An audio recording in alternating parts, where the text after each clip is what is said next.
start. Okay, is it running? Yes.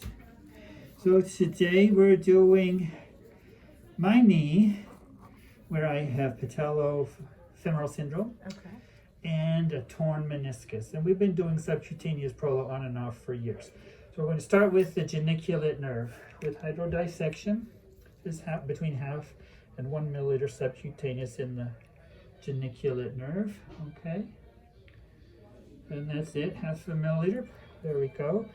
And then around the world, a little bit proximal. Now I have a torn meniscus, so I'm going to ask you to do this point above 4 centimeters proximal to the superior border of the patella, because not only do I have a torn meniscus, I have a torn hamstring tendon there, so generally in that region.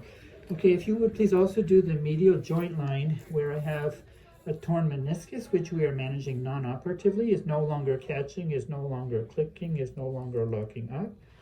Beautiful. Now, would you please do something in the distribution of the pes and serine and the saphenous nerve? You can see there's a little edema there. Okay. And the saphenous gives a recurrent branch to the patella. Could you do the tibial tubercle? For that, you have to gather the skin and inject the gathered skin. That's an acupuncture meridian. I'll relax my knee so that it's not so tight. Sorry about that. Okay. Beautiful. And injecting between the fingers, not towards the fingers. Oh, and then could you do number 6, which is the lateral joint line. And then I'm going to ask you to do one on the prepatellar. So that'd be a lucky number 7. Okay.